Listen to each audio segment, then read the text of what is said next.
Hello, my good people. Hello, family. Buni Tena Sana to our podcast. It's 2025, and I'm so excited to be here and to have you back.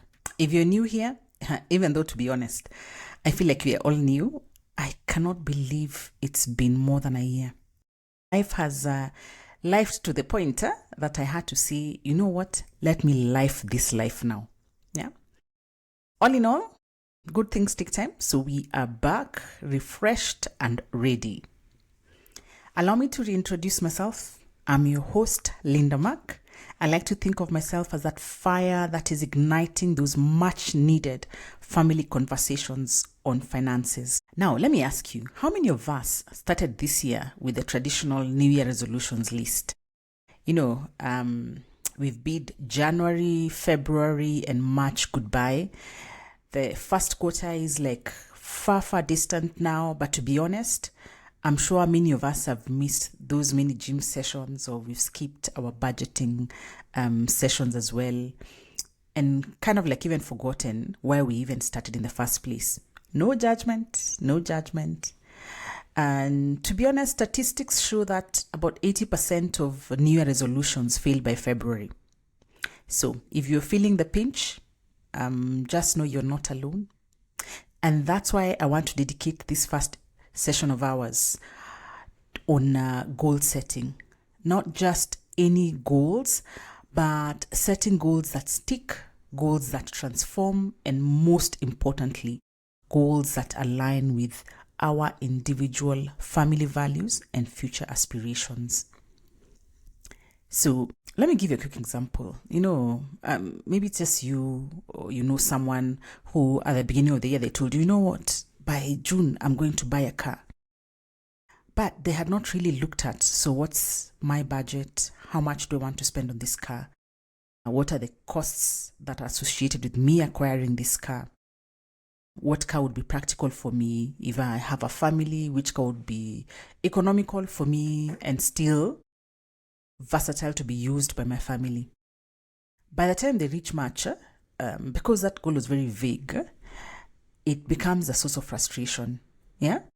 So stick around. We'll talk about how to avoid this in our upcoming episodes.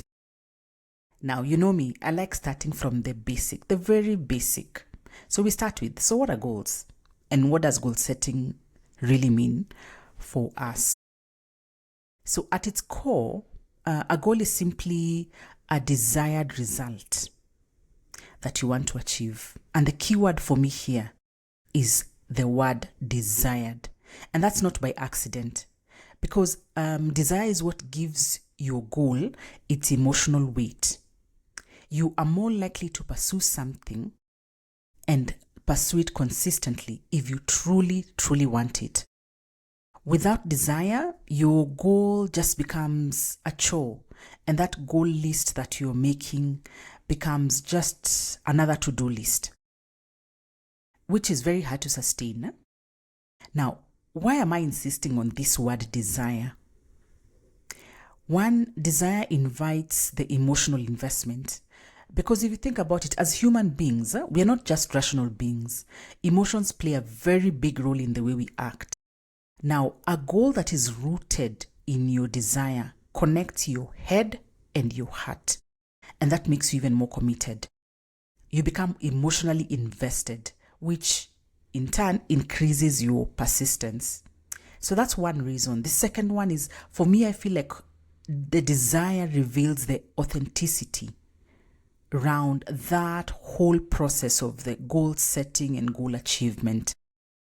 Because when a goal comes from your own desires, your own, yako, not societal pressures or someone else's expectations, it's more likely to reflect who you truly are and what matters to you most. So let me pose this question to you. Take some time, ask yourself, when I'm setting this goal, when I'm looking at this goal, is it something I want or something I think I should want? Yeah? So that for me is the definition of a goal, right? Basically just a desired result. What is it that I want? out of this? That becomes my goal. Then we think about the goal setting process. This is a process where now we are sitting down to determine what is it we want to achieve, and then we come up with a plan, and not just any plan, but a structured plan for us to be able to achieve this goal. So it's not just about saying, I want to buy that car, I want to save more money. We keep talking about when you're when you're starting out that goal setting process, that structured plan, when you're looking at those goals, they need to be smart. So you have to be very specific about what it is you want to achieve. It has to be measurable. It has to be something that you can achieve within your means, or even if you're challenging yourself, maybe just a little bit, but it's something that is achievable when you stretch yourself. It's relevant and it's time bound. It's not just there open in the air. So instead of saying, I just want to save money, you have to be very specific. So a more defined goal would be like, I want to save 5,000 shillings every month for the next 6 months so that I can be able to start building my investment, or I can start growing my emergency fund, or I can be able to plow back into the emergency fund that maybe I had withdrawn some money from. So very specific. You're saying it is 5,000 shillings and on a monthly basis. So it's time bound. At the end of the month, if I've not achieved it, you have to look back and ask yourself why. Yeah. So the plan involves, you have to break down your goal into clear steps. You have to be able to track progress. And that, for me, I always believe it helps you to stay motivated along the way. Yeah, you have to be very intentional with your actions and figure out a way to align your day-to-day choices with that broader vision that you have. Yeah. And for that reason, I always say it's really not that much important for you to rush into goal setting. Take your time. And why do I always insist? Because I feel like one common mistake that people make is we rush into goal setting. We don't take time to reflect on the past, understand what our true, authentic desires are, and then as well to evaluate our current situation. So we end up rushing, and this rushed approach is to beat those imaginary deadlines. I don't know why we have all this. I have to have my goals set out before January so I can start it out. If you follow me, I talk about, for me, January is my month for reflection. So I do my goal setting within that month because there's a lot going on in December. January starts with a lot of pressure. So sometimes it's also good. I'm not saying you have to do, but for me, that's I've seen that work for me. Because I want to take time, I want to be able to reflect so that I can be able to align my goals with my core values. And that is not a process that I want to undertake when I'm busy trying to celebrate Christmas with family, get the children back to school, and all that stuff. Another key reason, and I think for me, one really main one, why I say take time with that goal setting process is because of the clarity that it brings. Yeah. Clarity is very key. Before setting any goals, you need clarity on where am I now? Where do I want to go? Reflection is very crucial. If you don't understand what worked and what didn't work in the past, you can't expect to create a meaningful goal that will lead to real change. Yeah. And again, taking time helps you to avoid being overwhelmed. Rushing into setting those list of goals, it can really create an overwhelming situation. So it's very essential. At times, most times, focus on quality over quantity. Yeah, where you come and you set too many goals at once and you're scattering your energy. You get burnt out and you realize, by the way, you're not even moving. There's no progress. So take your time, start with a few key priorities, and then you build from there. And there's also the bit for when you take your time, there's some level of personal alignment that takes place. When you're rushing, it means you're more likely to set goals based on external pressures rather than your own internal desires. So, when you take your time, you start asking yourself, Are these my goals, or are they goals that I feel obligated to pursue because of, societal expectations or other people's expectations? You take time and you get to align your goals with your own values and purpose. Yeah. What is it that I want? How will these goals help me to create lasting impact? So take your time, reflect, strategize, and set goals that resonate with who you are and what you truly, truly want to accomplish. So one key question, because this is finance for families, through all these processes, we are not alone. So one key question I know most of us always ask ourselves is, so who do I set my goals with, and what should be a level of influence? If I'm allowing someone into my goal setting process, what level of influence should I accord them? So this is a bit of a tricky question, but for me, I would say, first and foremost, number one, it is you. You have self-reflection. You, because you need to set goals with yourself in mind, with yourself at the core of it. You are the one who's going to be executing this. So it's crucial that your goals are meaningful to you first. You buy into your goals. So you take ownership of your own journey. So one, you. Second person who'd be coming in would be your spouse, your partner. And this is especially if you're setting family or financial goals, because when you're doing this, your partner's input is essential. This is someone who's going to be directly involved in the day-to-day decisions. So, if it's financial goals, you're looking at, this is someone who's going to be with you when you're doing your budgeting, when you're trying to do your saving and you're investing. So their level of influence should be high, because then it is a shared journey.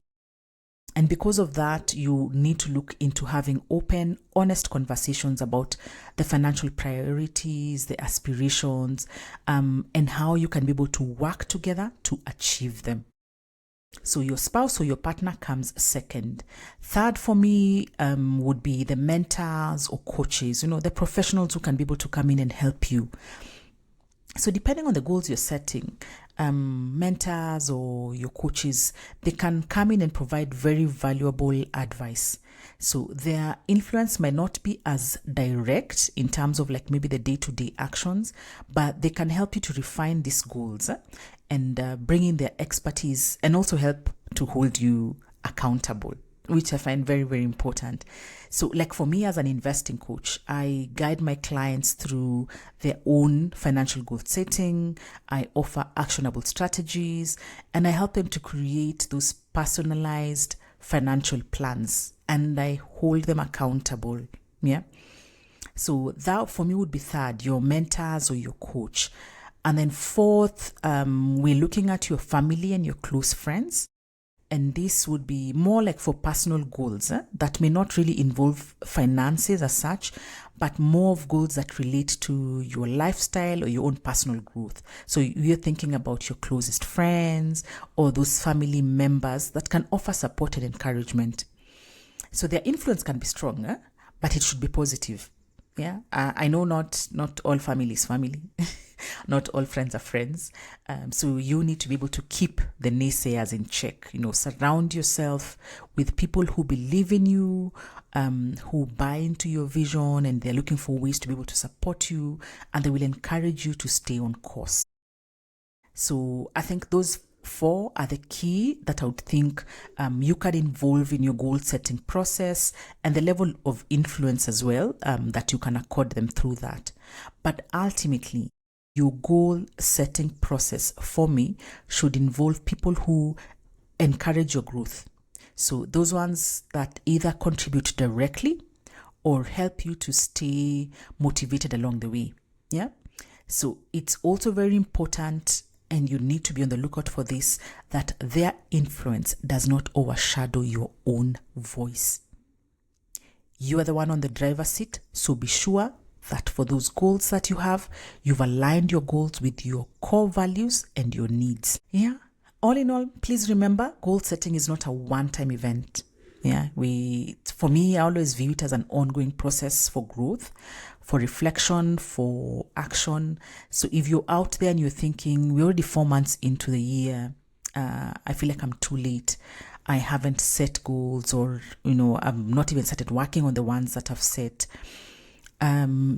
Just take a step back, breathe in, breathe out, extend yourself some grace, take time, go back maybe to the drawing board and set goals that excite you, challenge you, and most importantly, those that reflect your true aspirations. If you want to learn more about how to structure your goals for success, do stay tuned. In the upcoming episodes, I will intentionally look into exploring in depth some practicable and actionable steps that you can be able to take to be able to work on your goals and actually achieve them. As well, if you're serious about setting your finances in order, that's one of your goals, and you feel like you're at the point where you need guidance and support, I'm here to help.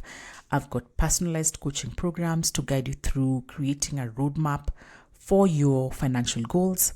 Kindly check out the show notes for the link and get in touch, and we'll be able to get you started. As I said at the beginning of this podcast, this month, for the episodes, we are going to dig into where do we go wrong with goals and how do we fix. And I'll continue sharing just tips on how we can create a system that will help us to reroute ourselves to the path towards goal achievement. For now, think about this. For you, what does success look like for you and your family in 2025? If you can, write it down.